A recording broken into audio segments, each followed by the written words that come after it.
நாளைக்கான வீடியோவில் என்ன நடக்குன்னு சொல்லிட்டு பார்க்கலாம். வீடியோக்குள்ளே போகிறதுக்கு முன்னாடி நம்ம சேனலை சப்ஸ்கிரைப் பண்ணிவிட்டு பக்கத்தில் இருக்க லைக் பட்டனையும் தட்டி விட்டுருங்க. வீடியோ வந்துட்டு நல்லாவே இருக்குது. சரி வாங்க வீடியோக்குள்ளே போகலாம். ஃபஸ்ட்டு சீனில் வந்துட்டு ஹாஸ்பிட்டலில் கூட்டமாக டாக்டரு நர்ஸ் எல்லாம் வெளியில் வர்றாங்க. அவங்க வாயிலேருந்து என்ன வார்த்தை வரப்போகுதுன்னு அப்படியே வாய்வே பார்த்துட்டு இருக்க. இந்த பக்கம் வந்துட்டு பாரதியோட மாமனார் இருக்காங்களே, அவங்க கேட்குறாங்க, என் பேத்திக்கு ஒன்றும் இல்லை அப்படின்ற மாதிரி பதட்டமாக கேட்டுட்டு இருக்காங்க.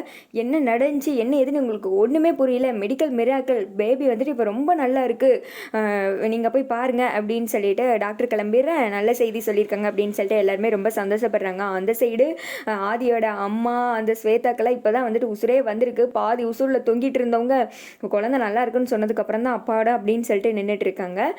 அப்புறமேட்டி என் குழந்தை பொழைச்சிருச்சு, இல்லாட்டின்னு வச்சுக்கோங்க அவ்வளோதான், உங்களை உண்டு இல்லைன்னு பண்ணியிருப்பேன் அப்படின்னு சொல்லிட்டு விறுவிறுன்னு எல்லாருமே குழந்தைய தான் பார்க்க போகிறாங்க. தமிழ் செல்லம் இப்போ நல்லா இருக்கியா, நீ கவலைப்படாத, நான் உன்னை தாத்தா வீட்டுக்கு கூப்பிட்டு போயிடுறேன் அப்படின்னு சரின்னு சொல்லிட்டு குழந்தைய அழகாக மண்டையாட்டுது. அப்புறம் நர்ஸ் வராங்க. உடனே அவங்கள வந்துட்டு ஸ்ட்ரெயின் பண்ண வைக்காதீங்க, கொஞ்சம் நேரம் எல்லாரும் வெளியில் போங்க அப்படின்னு சொல்லிட்டு அவங்க எல்லாருமே வந்துட்டு வெளியில் அமுச்சு விட்டுறாங்க. வெளியில் வந்ததுமே போலீஸ்காரங்க வந்திருக்காங்களா, அவங்க கேட்குறாங்க, என்ன முடிவெடுத்திருக்கீங்க, நீங்கள் இன்னும் உங்கள் கம்ப்ளைண்ட்டை வந்துட்டு உறுதியாக இருக்கீங்களா, இவங்களை அரெஸ்ட் பண்ணணுமா அப்படின்னு கேட்க, சம்மந்தி மன்னிச்சிருங்க சம்மந்தி, ஏதோ தெரியாமல் நடந்துருச்சு அப்படின்னு சொல்லிட்டு எல்லாரும் மாற்றி மாற்றி பேச, வாயை மூடுறா அப்படின்னு சொல்லிட்டு அறிவுக்கு தான் அதில் கூட கொஞ்சம் நல்ல வசவு கிடைக்குது.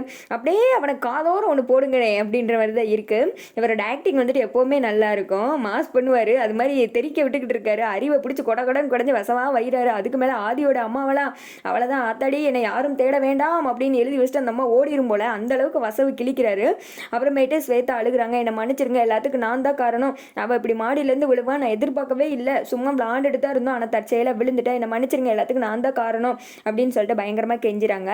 அப்புறமேட்டு போலீஸ்காரங்க கிட்ட பாரதியோட மாமா இருக்கார் இல்லையா, அவர் பேசுகிறாரு, நான் வந்துட்டு இந்த போலீஸ் ஸ்டேஷனில் தான் கான்ஸ்டபிளாக இருக்கேன், நாங்கள் வந்துட்டு பேசி முடிவெடுத்துக்கிறோம் அப்படின்ற மாதிரி சொன்னதுமே, சரி பெரிய இடமா வேற இருக்கீங்க, இனிமேல் இப்படி இந்த மாதிரி பண்ணாதீங்க, பேசி முடிவெடுத்து கேஸை கொடுக்குறதா இருந்தால் கொடுங்க, இல்லைனா வாபஸ் வாங்கிட்டு போயிருங்க அப்படின்னு சொல்லிட்டு அவங்களும் கிளம்பிடுறாங்க. அடுத்து வந்துட்டு அறிவு ரொம்ப தேங்க்ஸ் அப்படின்னு சொல்ல, ஆமாம் இதெல்லாம் நல்ல விளக்கண்ண மாதிரி பேசு, குழந்தைய வந்துட்டு இப்படி தான் பண்ணுவீங்களா, கட்டிலுக்கடியில் ஒழிச்சு வைக்கும்போது அது தெரியலையோ அப்படின்னு சொல்லிட்டு மாற்றி மாற்றி திட்டுறாரு.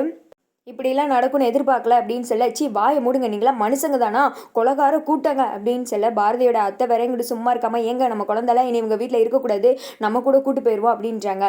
உடனே அதுக்கு ஆதியோட அம்மா சொல்கிறாங்க, ப்ளீஸ் உங்ககிட்ட ஒரே ஒரு உதவி அப்படின்னு சொல்ல, பார்த்தீங்களாங்க இப்போ தான் வந்துட்டு நம்மக்கிட்ட கெஞ்சுறாங்க, இப்போ உதவின்னு கேட்குறாங்க, நடிக்கிறாங்கங்க, இது சரியான நாடகக்கார கூட்டம் அப்படின்னு சொல்ல, ப்ளீஸ் நாங்கள் சொல்கிறத கேளுங்க, இந்த விஷயத்தை ஆதிக்கிட்ட மட்டும் சொல்ல வேணாம், சொன்னால் அவ்வளோதான் எங்களை வீட்டை விட்டு துரத்திடுவான் ப்ளீஸ் அப்படின்னு சொல்லி கெஞ்சுறாங்க. அதெல்லாம் நாங்கள் சொல்ல மாட்டோம், ஆனால் எங்கள் குழந்தை இனிமேல் இந்த வீட்டில் இருக்காது, அவ்வளோதான், நாங்கள் வந்துட்டு கூட்டு போகிறோம் அப்படின்ற மாதிரி சொல்லிட்டு ஸ்ட்ரெயிட்டாக இங்கேருந்து அவங்க வீட்டுக்கு கூட்டு போயிடுறாங்க. இங்கிட்ட வீட்டுக்கு வந்ததுமே, ஸ்வேதா இனிமேலாவது பார்த்து நட, இந்த இப்படிலாம் பண்ணாத அப்படின்னு சொல்லி, இப்போ என்ன சொல்ல வரீங்க, நான் தான் எல்லாத்துக்காட்டும் சொல்ல வரீங்களா அப்படின்னு சொல்லிட்டு ஸ்வேதா வந்துட்டு கத்துறாங்க. அதுக்கு அவங்க அத்தை சொல்கிறாங்க, ஸ்வேதா கொஞ்சம் அமைதியாரு, உனக்கு ஒரு பிரச்சனைனா அது எங்கள் எல்லாருக்கும் தானே, ஆதி வந்து கேட்டால் இப்போ என்ன பதில் சொல்ல போகிறோன்னு தெரியல, அதுக்கு மேலே வேற வந்து குழந்தை எங்கன்னு சொல்லிட்டு கேட்பா, நம்ம என்ன தான் பண்ண போகிறோமோ தெரியல, ஆதிக்கு மட்டும் இந்த விஷயம் தெரிஞ்சுன்னா அவ்வளோதான், நம்மளை குழி தோண்டி புதைச்சிருவான் அப்படின்னு சொல்லிட்டு இவங்க எல்லாரும் பேசிகிட்டு இருக்காங்க. எல்லாம் அந்த பாரதியால் வந்துச்சு, அவள் அந்த குழந்தைய கூடயே சேர்த்து கூட்டு போயிருந்தா இப்படிலாம் நடந்திருக்குமா அப்படின்னு சொல்லிட்டு ஸ்வேதாவோட அம்மா வேற கத்திட்டு இருக்கா. சரி விடுங்க, ஏதாவது செஞ்சு சமாளிப்போம் அப்படின்னு சொல்லிட்டு இந்த கூட்டம் எல்லாம் ஃப்ராடுக்கார கூட்டம் பிளான் போடுதுங்க. அடுத்து அது மாதிரியே வந்துட்டு பாரதி வராங்க. வந்ததும் குழந்தை எங்க அப்படின்னு சொல்லிட்டு கேட்க, எல்லாரும் மூஞ்சி சரியில்லையே அப்படின்ற மாதிரி பார்த்துட்டே இருக்காங்க. குழந்தையா, அது வந்து உன் மாமனார் வந்தாங்க, உன் மொபைல் கூட கால் பண்ணாங்க, ஆனால் நீங்கள் தான் ஃபஸ்ட்டு போயிட்டேல, அதனால அவங்க வந்துட்டு என் பேத்தியை நான் கூட்டு போகிறேன் அப்படின்னு சொல்லிட்டு கூட்டு போயிட்டாங்க அப்படின்னு சொல்லி, என்னது கையோட கூட்டு போயிட்டாங்களா, அதுக்கு வாய்ப்பே இல்லையே, உங்கள் முகம் எல்லாம் ஏன் ஒரு மாதிரி இருக்குது அப்படின்னு சொல்ல, நான் தான் கூட்டு போயிட்டாங்கன்னு சொல்கிறேன்ல, அப்புறம் என்ன இங்கேயே உட்காந்து குடஞ்சிக்கிட்டு இருக்கா, ஒழுங்கப்போ அப்படின்னு சொல்லிட்டு ஸ்வேதா செஞ்ச தப்பை செஞ்சது இல்லாமல் பாரதியை விட விரட்டி அந்த இடத்த விட்டு அமுச்சு விடுறாங்க. பாரதி வந்துட்டு ஸ்ட்ரெயிட்டாக அவங்க மாமனார் வீட்டை அவங்களுக்கு தான் போய்கிட்டு இருக்காங்க.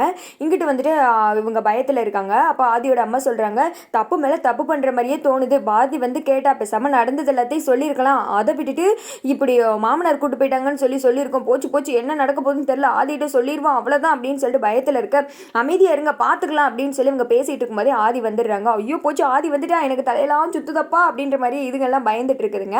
அதே மாதிரியே ஆதி வந்துட்டு உள்ளே வர்றாரு. வந்ததுமே எங்கே பாரதி தமிழ் யாரையுமே காணும் அப்படின்னு சொல்லிட்டு இருக்கா, அது வந்துப்பா அப்படின்னு சொல்லிட்டு இவங்க பதட்டத்திலே நின்றுட்டு இருக்காங்க.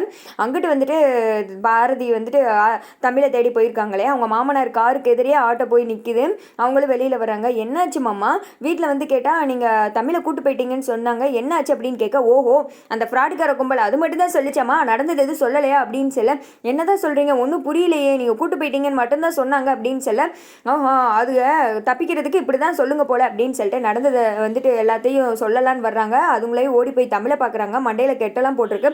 மாமா என்ன ஆச்சு அப்படின்னு சொல்ல, இங்கே பாரு அந்த ஃப்ராடு கூட்டத்துக்கெல்லாம் இனிமேல் விட முடியாது அப்படின்னு சொல்லிட்டு நடந்தது எல்லாத்தையும் சொன்னதுமே பாரதி வந்துட்டு ஷாக் ஆகி போய் நின்றுக்கிட்டு இருக்காங்க. அதோட பார்த்தீங்கன்னா இந்த வீடியோ வந்துட்டு முடிஞ்சிருது.